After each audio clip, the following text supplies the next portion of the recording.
एक बहुत गहरा विषय मैं आपको समझाऊं। पाप पुण्य लगता कैसे है? चलो, जानते हैं आप? दो व्यक्ति हैं, दोनों के हाथ में बंदूक है, दोनों ने 10-10 आदमी को मारा।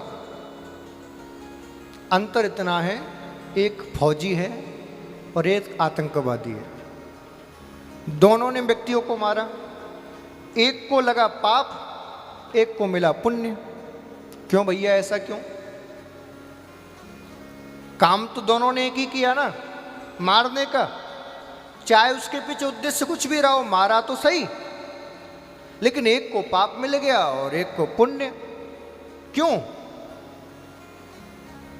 आपकी दृष्टि से देखा जाए तो हमारी शरीर की जो इंद्रियां हैं, हाथ, कर्म इंद्रिय, हाथ ने तो एक ही काम किया ना, दोनों के ने, कर्म इंद्रियों ने दोनों ने एक ही काम किया, मारने का। फिर दोनों को पाप लगना चाहिए था। फिर फल में भेद क्यों हो गया? क्योंकि इंद्रियां काम करती हैं, उसका फल हमें नहीं मिलता। इंद्रियां तो गुलाम हैं मन की। जैसे कोई राजा आदेश दे कि फलाने देश पर आक्रमण कर दो, तो हार जीत का फल राजा को मिलता है या फिर सैनिक को? बोलो, राजा को मिलता है। दो टीम यदि कोई खेल खेल रही हो तो ट्रॉफी जो है वो कैप्टन को मिलती है या पूरी टीम मेंबरों को? कैप्टन को मिलती है। तो हमारी 10 इंद्रियों का कैप्टन कौन है? मन। हमारी 10 इंद्रियों का राजा कौन है? मन। तो पाप और पुण्य इंद्रियों को नहीं लगता, पाप और पुण्य लगता है मन को। दोनों ने व्यक्तियों की हत्या की, दोनों ने जीव को मारा, लेकिन मन की इच्छाएं दोनों की अलग थीं। एक इसलिए गोली चला रहा है कि मुझे देश की रक्षा करनी है, और एक इसलिए गोली चला रहा है कि मुझे लूटपाट करनी है। इसलिए दोनों के फल में भेद हो गया, एक को पाप मिल गया, एक को पुण्य मिल गया। समझ में आ रही है बात? आप भोजन कर रहे हो, भोजन करते करते आपने क्या देखा? एक मक्खी उड़ के आई और आपकी सब्जी के ऊपर बैठ गई।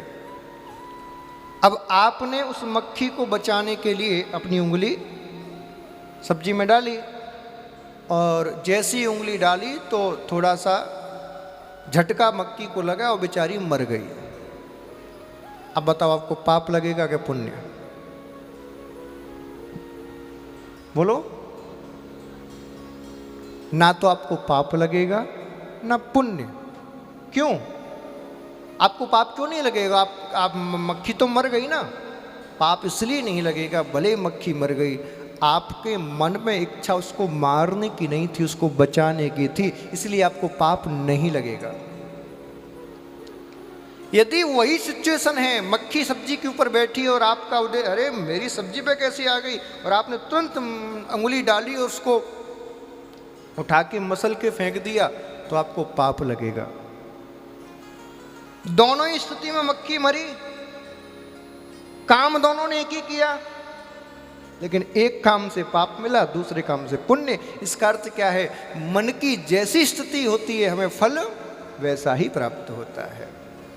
तो समझ में आया पाप और पुण्य कैसे मिलता है?